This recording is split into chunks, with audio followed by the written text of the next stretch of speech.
Fala pessoal, tudo bem? Vamos lá, guardando aqui meu convidado mais que especial, Benê Barbosa, o cara mais qualificado do Brasil a respeito do tema sobre armamento. Hoje nossa live é sobre os aspectos legais e jurídicos do transporte, porte, prisão. Deixa eu mandar aqui o Benê já chegou. Aceitei. Vamos aguardar o homem entrar aqui, que o homem é fera. Hoje essa live. Grande Benê. Boa noite, meu querido, como é que está? Tá, meu irmão, beleza? Tudo ótimo. Tá me ouvindo bem? Maravilha. Tô ouvindo bem. Estamos aí, uma expectativa muito grande para essa live. O pessoal comentou demais aqui no meu Instagram. Você é Bacana. uma das maiores autoridades aí sobre direito armamentista no Brasil e eu quero primeiro te agradecer e passar a palavra para você aí para você fazer suas considerações iniciais. Bom, eu que agradeço, né, essa oportunidade. Acho que com certeza vai ser um bate-papo aqui muito bacana, né? Acho que é sempre importante, né, a gente estar levando essa discussão, né, que nem era para ser uma discussão, mas acaba sendo, né, não termina nunca, para o máximo possível de pessoas, né, porque o que eu mais encontro realmente são pessoas, na maioria das vezes, desinformadas sobre o tema, né, ainda aí contaminadas ideologicamente, né, por quase uma lavagem cerebral, né, que a gente participou aí, né, a gente sofreu, né, nesses últimos 30 anos, quando a gente fala de armas de fogo, né, e atingiu a sociedade brasileira como um todo, né, não só o cidadão, como as próprias instituições, né. Certo. Eu achei bem interessante, Beni. Por quê, cara? Porque eu resolvi escrever um artigo sobre o tema, sobre a ilegalidade das prisões que estão ocorrendo dos CACs.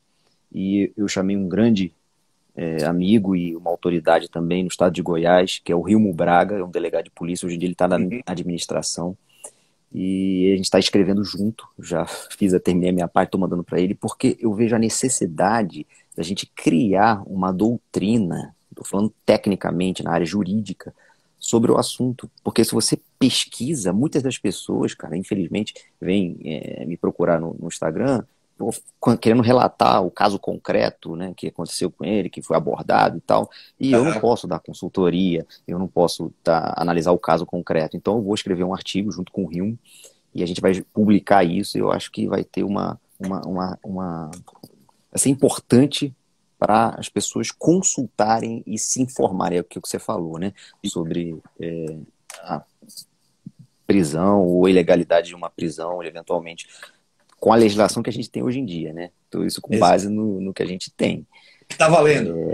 Exatamente, é o que está valendo. O que está Então, valendo? e essa ideia, Benê, só para você ter uma ideia, me surgiu a partir de uma reunião que eu tive no meu órgão, no Ministério Público do Estado de Goiás, em que uma promotora de justiça pediu para a administração superior do meu órgão tratar através de uma resolução ou alguma orientação para os membros a respeito dessas prisões que estão ocorrendo. Uhum. E aí surgiu aquilo, eu falei, se ela não está precisando de uma orientação é porque não tem aonde consultar. Então Exato. aí que surgiu essa ideia e a gente, se Deus quiser, vai divulgar esse artigo aí, tecnicamente, juridicamente falando, todos os Ótimo. aspectos. É o que eu pretendo tratar rapidamente com você aqui né, nessa live. Excelente. É o seguinte, Beni, então vou começar aqui tratando dos aspectos técnicos, jurídicos sobre o tema.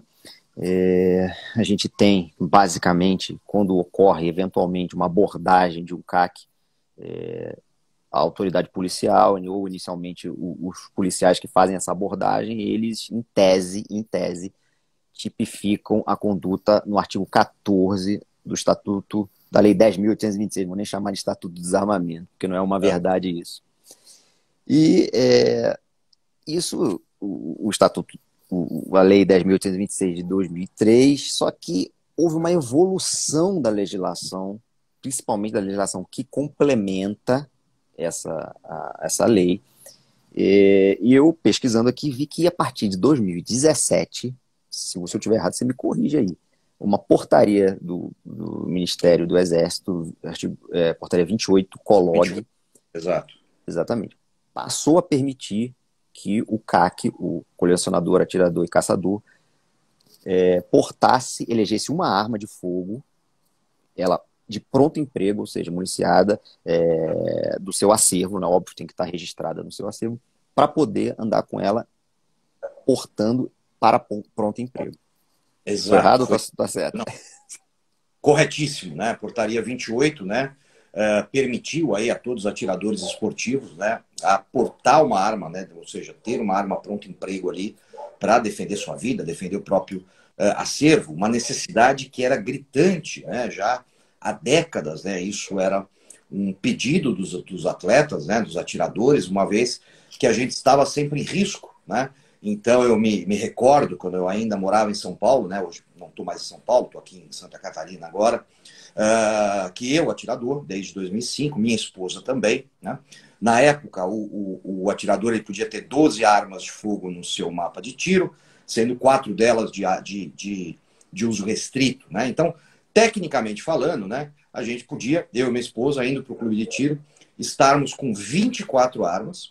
Na época, normalmente, a guia de tráfico, né, ela deixava você levar 350 munições, então mais 350 munições para cada uma dessas 24 armas, e eu não poderia me deslocar com os simples 22 a pronto emprego para defender todas essas armas, né? O que não faz o menor sentido, e acabava, né, criando sempre aquele problema, né? Porque as pessoas se sentindo inseguras numa situação dessa, acabavam apelando realmente por descumprir a regra, né? E acabavam portando ilegalmente uma arma do seu acervo exatamente para evitar males maior. E eu não estou falando nem só da subtração das armas, o que já é bastante óbvio, né? Muito ruim para o atirador, mas também o próprio risco de vida, né? Nós sabemos hoje que no Brasil, né, com o crescimento aí do crime organizado, da crueldade dos bandidos, né, da própria criminalidade cada vez mais violenta, a gente sabe que um cidadão, né, se confundido for com um policial durante um assalto, ele sabe muito bem o fim que ele terá, né? Então imagine, né, você numa situação cheia de armas dentro do carro, você é abordado aí por 2, 3 criminosos, e você vai ter que justificar para o criminoso por que você tem aquelas armas, que você não é policial. Não, tá aqui o meu CR, eu sou atirador esportivo, eu não sou policial. Isso é um absurdo total, né? Um absurdo total. E a portaria 28 veio exatamente para sanar esse problema que nós tínhamos, em especial depois de 2003, aonde o porte de armas, né, se tornou algo extremamente difícil de se conseguir no Brasil. Isso aí. Aí eu falo aqui, inclusive, na parte do artigo que eu estou escrevendo, que houve uma evolução da legislação, a gente chegando no decreto 9846 de 2019. E esse decreto foi alterado depois pelo decreto 10.629 de 2021. Exato. Aí eu vou pedir a licença aqui para ler rapidamente o artigo 5º para esclarecer para todo mundo. Então, o artigo 5º desse decreto: os clubes e as escolas de tiro e os colecionadores, os atiradores e os caçadores serão registrados no comando do Exército. Aí eu pulo para o parágrafo 2º.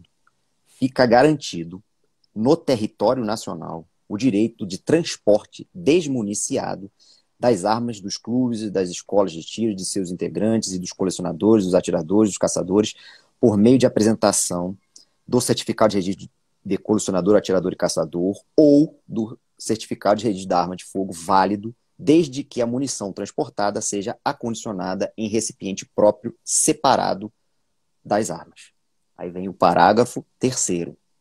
Os colecionadores, atiradores e caçadores poderão portar uma arma de fogo de porte, municiada, alimentada e carregada, pertencente ao seu acervo, cadastrado no SIGMA, no trajeto entre o local de guarda autorizado e os de treinamento, instrução, competição, manutenção, exposição, caça ou abate, por meio da apresentação do certificado de registro de arma de fogo e da guia de tráfico válida expedida pelo Comando do Exército. Parágrafo 6º. Para fins do disposto do parágrafo 3º, que eu acabei de ler, considera-se trajeto qualquer itinerário realizado entre o local de guarda autorizado e os de treinamento, instrução, competição, manutenção, exposição, caça ou abate, independentemente do horário, assegurado o direito de retorno ao local de guarda do acervo. Então, Benê, o que a gente tem aqui? A gente tem uma norma regulamentando a Lei 10.826. Exato. Dentro dessa norma, autoriza o porte de arma dentro desse trajeto e vem embaixo, explica o que é trajeto. Isso que a gente chama no Lembrando direito... ainda um detalhe, né? Acho que é importante, a lei 10.826 já previa o porte de trânsito, né? Ela já está prevista como uma das exceções do próprio porte de armas, que em tese seria proibido. Pois é. Eu quero destacar aqui, Beni, o seguinte. Então, houve uma preocupação do legislador em explicar o que é esse trajeto e deixar claro que independe do horário e do itinerário. Então, Exato. isso é absolutamente fundamental. Por quê? Porque é o que a gente chama de uma interpretação autêntica. O próprio legislador vem e ele explica o que ele quer. O próprio legislador explica o que ele quer. Nesse caso aqui, não cabe ao aplicador do direito, seja ele o policial que faz a abordagem, seja a autoridade policial, seja o promotor de justiça ou o magistrado, ele fazer uma interpretação restritiva do que está aqui absolutamente claro na legislação. Exato. Então, é esse o ponto que a gente tem que chegar, Exato. na minha humilde opinião, aqui. E isso, Benê, corrija-me se eu estiver errado, é uma desinformação, que você falou, começou no início, né?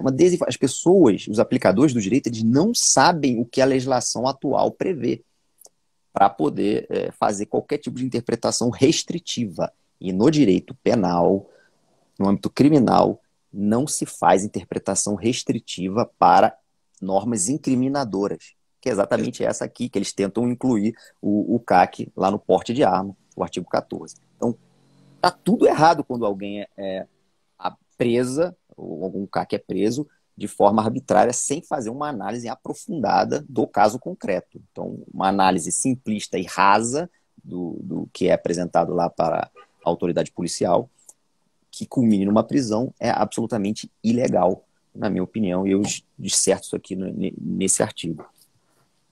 Diga lá, o que você tem para eu continuar aqui, senão eu falo sem parar aqui.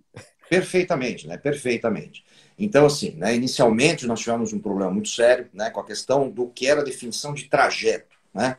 Então, eu moro aqui, né, em Florianópolis, então eu estou indo para São Paulo fazer um curso, eu posso ir de carro, eu não sou proibido, não sou obrigado de avião, né? Então eu posso ir de carro. Agora, qual é o trajeto que eu vou fazer? Eu posso pegar uma estrada secundária, há algum problema nisso? De forma nenhuma, né? Eu não gosto de determinado caminho, né? Ou eu tenho que fazer uma parada, por isso, portanto, né, é importantíssima essa questão do horário, que é outro problema que nós tínhamos, né? Então, muito agora, esse fim de semana mesmo, durante a semana agora, eu estive aqui em Criciúma para duas turmas do meu curso de defesa residencial, né? E aí o que acontece, né? Eu saí um dia antes do curso, porque o curso começava às 8 horas da manhã, né? Então eu saí um dia antes com todo o meu equipamento, armas, munição, né, equipamento de tiro, né? Portanto, eu estava, né, me deslocando para o meu curso, para um clube de tiro onde eu ia ministrar esse curso. Portanto, né, eu estou aí dentro da previsão legal de não haver itinerário, né, definido ou horário definido, porque ele é variável, é óbvio, né? E aí, como você muito bem disse, isso, claro, né, deve ser tratado em casos em concreto, né, todas as circunstâncias que envolvem aquilo, né, mas uma vez que é inequívoco o que está acontecendo ali, né, realmente eu vejo com muito medo, né, e com muito receio essas prisões que estão acontecendo, né, pessoas sendo realmente constrangidas, né, incriminadas, tendo que responder processo, tendo seu equipamento de tiro apreendido, né, e isso é extremamente grave, porque uma coisa é o bandido contumaz, que ele não está preocupado se mais uma entrada e mais uma saída de uma delegacia. Agora, para um cidadão honesto, isso é complicadíssimo. Exatamente. Eu tive um amigo também aqui de Santa Catarina que foi abordado numa situação dessa, foi conduzido à delegacia, né? E o delegado ainda vira, né, para a esposa dele e fala assim: ó, tomara que vocês tenham dinheiro aí, viu? Se eles não tiverem dinheiro para pagar a fiança, ele já vai direto para o CDP, já vai direto para a prisão. Né? Olha só, um dono de um clube de tiro. Ele não era Pois só é. um, era um dono de um clube de tiro. Ou seja, situações que realmente são completamente absurdas. Pois é, e é lógico que a gente não pode também tirar a análise do caso concreto dessa análise jurídica que a autoridade policial faz. Só que ele é obrigado a conhecer a legislação para ele aplicar o direito. Então, se a legislação aqui é clara nesse sentido, que independe do itinerário, independe do horário, em nenhum momento, eu falo aqui no artigo que eu escrevo, né? Em nenhum momento ele obriga você a adotar o itinerário mais curto, De forma ou nenhuma. durante o dia. Então, De forma... se você parte do pressuposto que você está abordando um CAC que passou por todos os testes necessários, apresentou toda a documentação necessária, que é extremamente rigorosa, antecedentes criminais, teste de tiro, psicológico e etc. E ele apresenta aquela versão ali, é evidente que a versão dele, de pronto, a priori, tem que ser levada em consideração como verdadeira. Eventual análise para um processo criminal e, mormente, no caso de prisão em flagrante, para restringir a liberdade daquela pessoa, tem que ficar evidente, Exato, teratológico aquela conduta ali dele. Então, exato. é isso que, a partir desse pressuposto que temos que analisar essa abordagem aí, eventual prisão em flagrante do CAC. Então, E, enfim, eu... né, o que estamos assistindo muitas vezes é que isso não está acontecendo. Nós temos pessoas aí sendo conduzidas, né, e muitas vezes presas em flagrante, né, por questões simplesmente do eu achei, não me parece. Né, não me parece que nós tivemos um caso famoso aqui em Florianópolis, né, onde o policial que abordou o atirador, ele se baseou na premissa de que o atirador não estava usando roupas adequadas ao clube de tiro, né? Que ele estava usando roupas que pressuponham que ele estava indo para uma balada. Né? Ou seja, você tem que adequar a roupa, é uma coisa completamente insana, né? Completamente sem Pois é. sentido. Né? Eu já ouvi de um oficial, né, de uma polícia militar do Nordeste, né, o oficial dizendo assim, mas eu não concordo com essa lei. Né? Bom, a questão de você... Eu não concordo com metade das leis que existem no Brasil, inclusive, né? Não é Pois por isso é. que cumpri-las, né? Seria muito bom, né? Não, eu não concordo, então não preciso cumprir. Isso não existe, óbvio. Né? Pois é, aqui, eu fiz um resumo aqui então, da análise da legislação vigente, o CAC poderá transportar e portar uma arma de fogo de pronto emprego, obedecendo às seguintes regras. 1. Que o armamento pertença ao seu acervo cadastrado no SIGMA. 2. Esteja no trajeto entre o local da guarda autorizado e os de treinamento, instrução, competição, manutenção, exposição, caça ou abate. 3. Apresentação do certificado de registro da arma de fogo. E 4. Apresentação da guia de tráfico válida expedida pelo comando do Exército. Então, se essa documentação estiver correta, nessa análise inicial feita pela autoridade, e a versão apresentada pelo CAC não seja teratológica, não seja absurda, não se pode falar em prisão em flagrante, nem cerceamento da liberdade desse cidadão. Então, essa tem que ser a tônica e essa tem que ser a informação levada ao público. Se aí é o que você falou, se a pessoa, se o agente da autoridade concorda ou não, aí é outro Exato. problema. Aí ele que procura os meios legais para que essa legislação não seja aplicada. Mas ele tem que obedecer. Se ele agir de forma dolosa, entendo o que eu estou falando, se após a apresentação disso tudo e o agente continuar agindo de forma dolosa ou intencional para cercear essa liberdade, mesmo sabendo de todos esses aspectos apresentados aqui que eu estou falando, poder-se ir ali até cogitar um abuso de autoridade. Estou falando que também toda abordagem é abuso de autoridade, veja bem. Mas pode até se pensar nisso, porque aí a conduta passa a ser dolosa. Não é uma questão de interpretação do caso concreto, porque no direito também não existe crime de interpretação, que a gente fala. Até a própria lei de abuso de autoridade fala isso. Tem um artigo expresso específico falando lá, não existe crime de interpretação. Então, a autoridade que fez aquela análise ali do caso concreto interpretou de determinada maneira, ok, isso não pode ser considerado abuso de autoridade. Mas, depois de apresentado toda essa documentação, depois de apresentado uma versão verossímil, e ele, mesmo assim, decide pelo cerceamento da liberdade, aí é altamente questionável. Então, a gente tem que também passar a questionar essas condutas, né? Sem dúvida, né? Sem dúvida.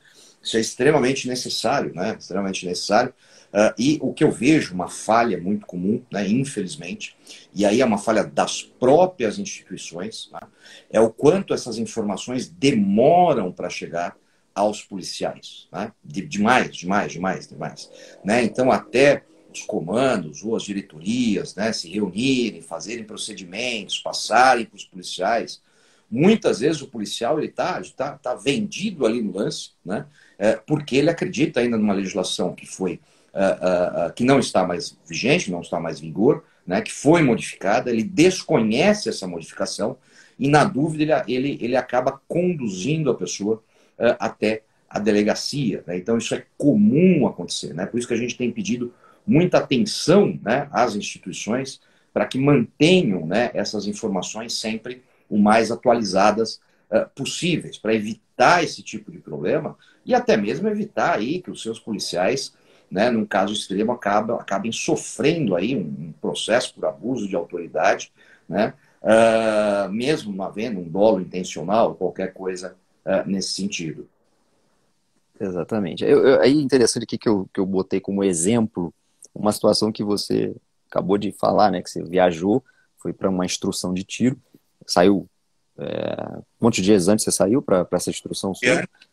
Um dia antes. Aqui eu cito aqui 2 dias. Imaginar que um CAC saia 2 dias antes para deslocar para uma região mais afastada e tal. E obviamente que ele vai pegar a estrada de terra, vai dirigir à noite se for o caso, vai se parar para descansar, para comer. Então, tudo isso tem que ser levado em consideração e a lei garante e abarca todas essas situações. Tá? É isso que a gente tem que entender, né? Aquilo que eu falei, nem é obrigado a fazer o menor trajeto possível e também não é obrigado a fazer um trajeto direto, né? Aquilo que eu falo, se a pessoa parou, ela vai, não, você deslocou aqui, mas você parou, você não poderia parar. Não, aonde está escrito que o CAC não poderia parar? Então, essa interpretação restritiva não pode ser feita pelo operador do direito. Então, é isso. Aí depois, eu ainda faço uma análise aqui, Beni, do aspecto mais específico da autoridade policial, do delegado de polícia. Porque, inclusive, quando eu divulguei essa live aqui, mais de um delegado veio me falar, não, mas como que é isso aí? O trajeto é qualquer um trajeto? Eu falei, vamos assistir a live para vocês verem. Então, o delegado de polícia, ele tem que fazer uma análise sistêmica da legislação e do caso concreto. Então, ele tem que analisar tudo, todos os aspectos legais, esse da documentação toda que eu citei aqui, da versão apresentada pelo pessoa que foi abordada, e também ele tem que fazer uma análise da norma permissiva, que é exatamente esses decretos aqui que a gente citou. Então, se existe uma norma permissiva, não há se cogitar de uma conduta criminosa. Então, o aspecto não é só que a gente fala, são 3 aspectos substratos de um crime.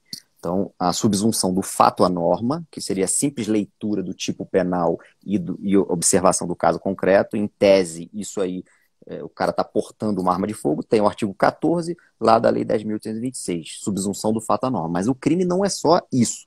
Você analisa a ilicitude, se existe alguma excludente de ilicitude, e analisa a culpabilidade do cidadão. Então, quando existe uma norma permissiva, você automaticamente está analisando ali se aquela conduta era exigível ou não. Então, Exato. existe uma norma permissiva para transporte e porte dessa arma. dentro de todo esse regramento aqui. Então, a autoridade policial ele tem que fazer essa análise. O trajeto, óbvio, vai olhar o trajeto feito, a versão apresentada pelo abordado, o horário, que o decreto fala que é independentemente do horário, todos esses aspectos. Então, não há se cogitar numa conduta criminosa com base simplesmente no que você falou, achismo, né? Eu acho que isso aí não é verossímil o que você está apresentando. Sob pena de a gente rasgar a legislação e cercear o direito do cidadão de ter essa arma legal, permitida aqui, com toda a documentação apresentada. O que tu acha? Perfeito. Exatamente.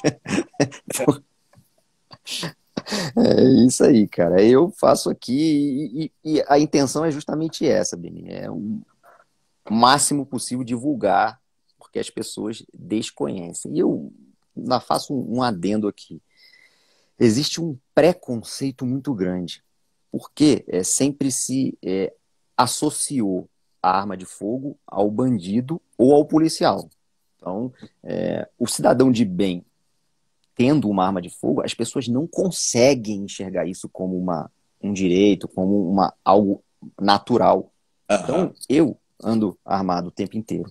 Se eu chegar num local, ainda no meu local de trabalho, que em tese as pessoas ali é um local seguro, tal, dentro do fórum, etc.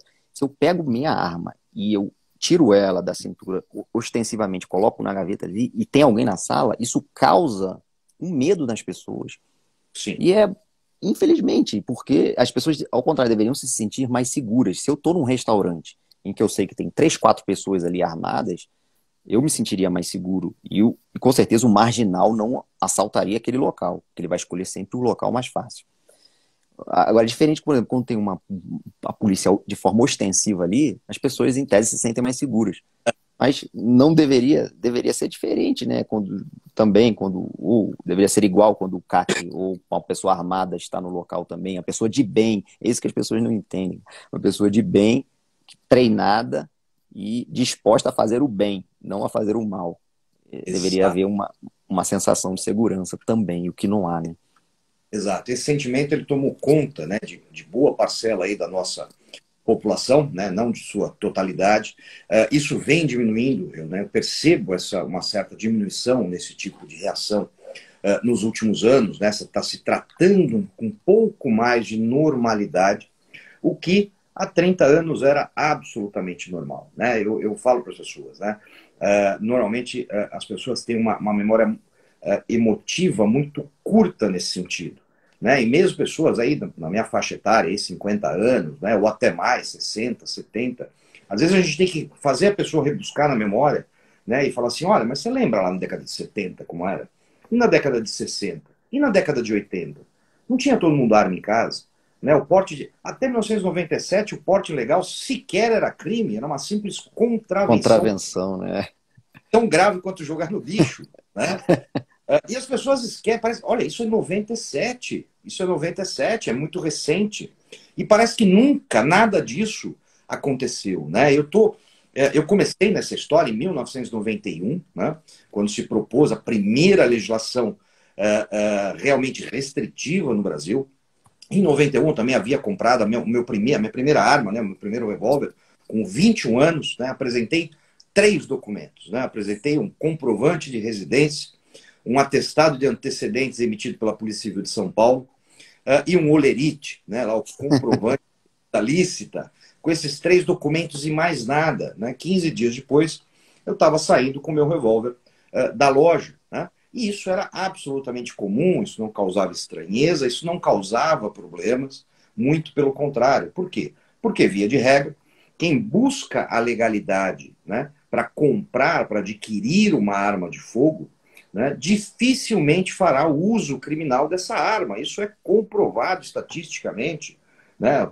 Você está na promotoria, pode perguntar para qualquer delegado, para qualquer juiz, para qualquer promotor, quantos casos eles pegaram, né, ao longo de todas as suas carreiras, onde a arma de uso criminal era uma arma registrada no nome daquele criminoso, né, daquele que cometeu o crime, não vou dizer criminoso, mas aquele que cometeu o crime. São raríssimos casos, a gente sabe muito bem disso, né? Então é contra esse tipo de desinformação que a gente está lutando a todo esse tempo, né? Quando um policial olha torto para um cidadão que está com a sua arma de fogo de forma absolutamente legal, ele olha torto exatamente por conta dessa contaminação que ocorreu aí nos últimos 30 anos, né? Eu tenho debatido bastante sobre isso, né? Eu tenho sempre dito que as modificações estruturais e duradouras, né, nesse sentido, só virão, né, com essa luta cultural que a gente está travando, né, de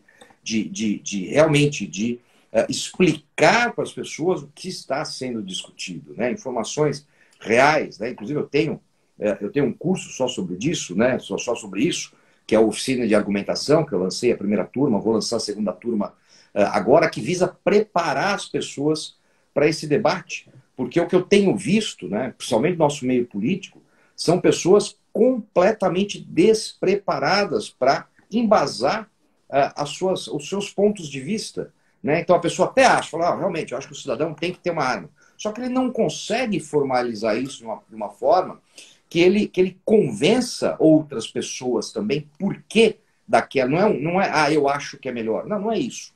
Né? A gente tem todo um cabedal aí de informações para comprovar que sim, isso é melhor para a sociedade. Exatamente. Né, é o seguinte, cara. A lei da desinformação da legislação atual é o preconceito. Então, a pessoa que vê uma outra com uma arma de fogo, existe um preconceito estabelecido, arraigado ao longo todos esses anos, que diz que ele não é uma pessoa de bem. Então, eu gostaria que, por exemplo, no meu prédio onde eu moro, eu soubesse que outras pessoas também são atiradoras. E que se um dia acontecer alguma coisa, que eu possa contar com ele. Então é isso, é esse círculo, é essa informação que tem que surgir. Por exemplo, no meu prédio, eu avisei ao porteiro da noite, ó, se um dia você precisar, você pode me chamar, porque o cara tá completamente desarmado ali. Então eu falo assim, olha, se um dia se você precisar, você pode contar comigo, você liga primeiro aqui para mim, porque se você ligar até a polícia chegar aqui, você pode ter certeza que eu chego mais rápido. Em menos de um minuto eu tô aqui embaixo para te ajudar. Então, é isso, é a pessoa bem intencionada, aquela luta do bem contra o mal. A gente tem que ver quem está do lado do bem e a gente tem que se unir. Exatamente. Então, Exatamente. acho que isso que as Dos, pessoas precisam, a gente precisa divulgar. Hoje em dia, as redes sociais nos permitem fazer isso com mais velocidade, né? sem dúvida, né? Hoje a gente não depende só da grande imprensa, né? O que é uma dádiva divina, porque eu costumo brincar, né? Eu costumo brincar, Benê Barbosa não existiria se dependesse apenas e exclusivamente da imprensa. A verdade é essa, né? Se não fossem as redes sociais, realmente a gente não teria voz nenhuma, eu não teria publicado 2 livros, né? Eu não faria palestras pelo Brasil todo, né? Eu seria mais um ilustre desconhecido. Eu ia ser aquele maluquinho que fica na praça, né? Não, ao desarmamento, né? Ia estar com a barba maior, né? Então, ia falar, Pois ó, é. desarmamento aí, né? Ia ser só isso, né? Infelizmente, é verdade, né? Então a gente tem essa ferramenta, a gente tem que aproveitar essa ferramenta, né, de convencimento, de levar informações, né, para diminuir esse preconceito, né? Não só o preconceito, mas também diminuir essa ideia elitista de que algumas vidas valem mais do que outras, né? Então, por exemplo, né, você pega os próprios promotores, né, e juízes, tem porte funcional, né? Por que um promotor tem porte funcional? Né? Ele não, a arma não é um instrumento, me corrija se eu estiver errado, a arma não é um instrumento de trabalho, né, do promotor. Ela está ali exclusivamente para sua defesa própria, né? E é óbvio Exato. que tem que estar mesmo. Aliás, me causa espanto, né, ver juízes e promotores que não exercem o seu direito ali de portar uma arma de fogo para sua defesa e preferem contar com a sorte e com a estrutura do Estado, que eu acho quase um suicídio. Né? Então, mas durante muito tempo o que aconteceu foi isso, né? Esse preconceito, né? E essa elitização foi arraigada. Né? Então, assim, né? Alguns, né, têm armas, outros não podem ter armas. Né? O que define isso? Né? O que define uma vida que vale mais, uma vida que vale menos? Por que a arma que protege um não pode proteger o outro? Né? Essa é a grande discussão. Né? E isso começa exatamente a partir da década de 90, em 97, 98, né, quando se restringiu o porte de arma, né, quando se transformou em crime, inclusive, e também quando se sobretaxou armas, munições, todas as taxas Exatamente. referentes. É o que eu ia falar, essa elitização que você estava comentando. Hoje em dia é muito caro o esporte, cara, né? Caro, É caro, é muito muito caro. caro. Hoje para você comprar, e vamos imaginar aí um revólver, né, do modelo mais barato nacionalmente, mais todos os testes, mais toda a parte burocrática da coisa, você não vai gastar menos de R$ 5.000, né? O que para Exato. a maior parcela da população é um valor que inviabiliza, né, a aquisição desse instrumento, né? E o que é pior, e o que é muito grave, e o que inclusive é extremamente cruel, né?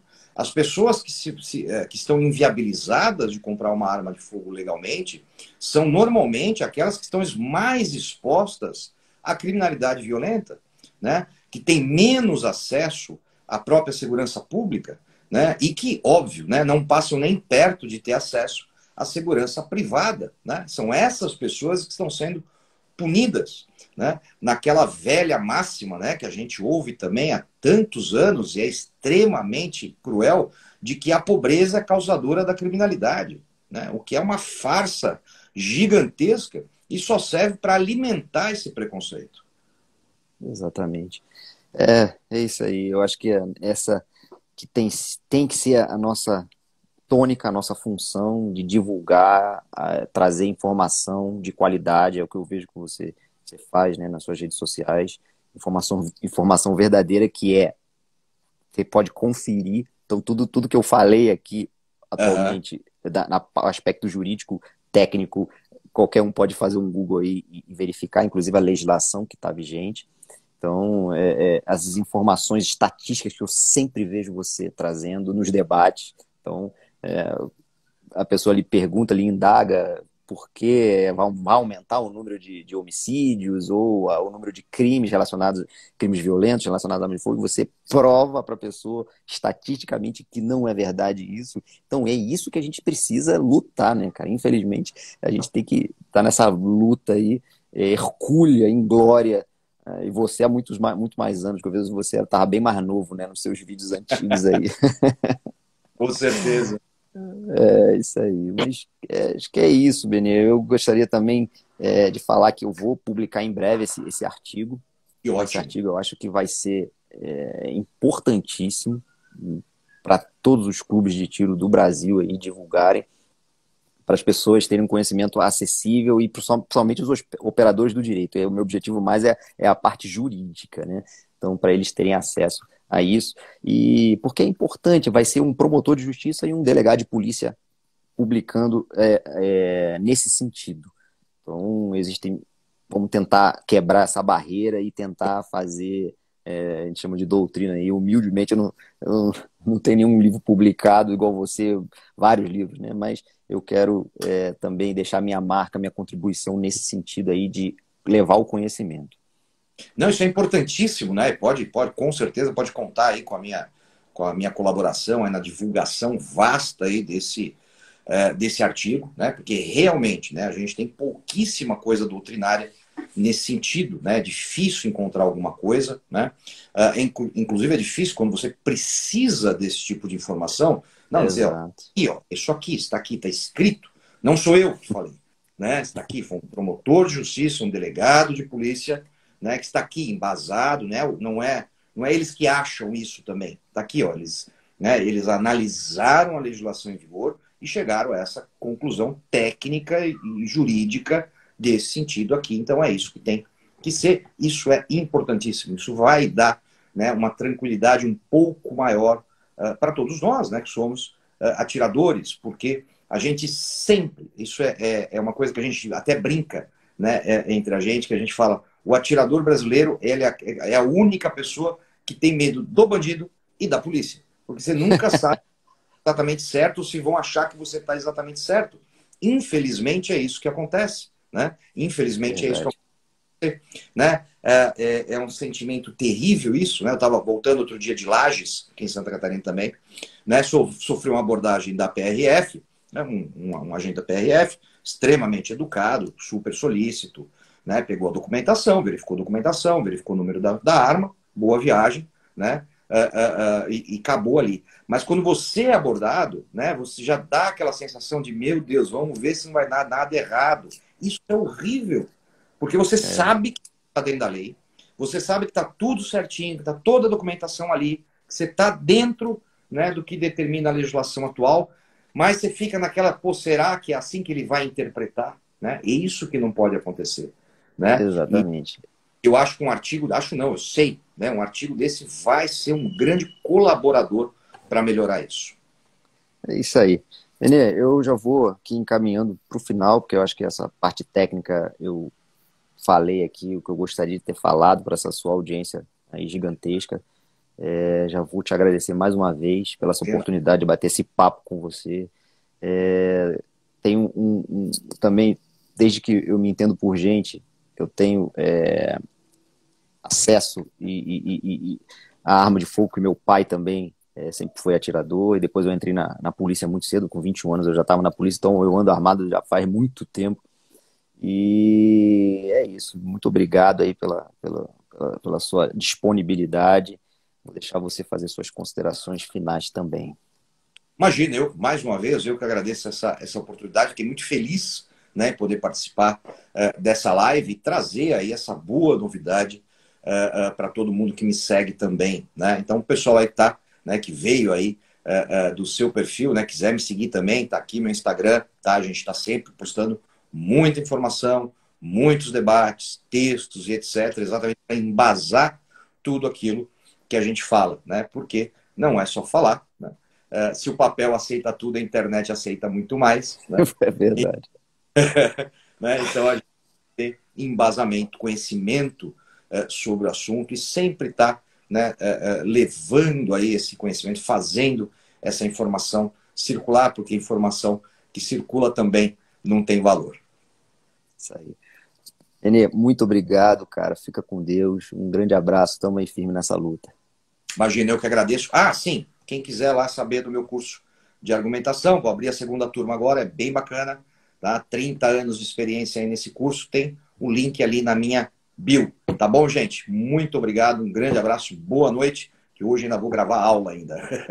Um abração, cara. Até mais. Um abraço, meu querido, tudo de bom? Até mais.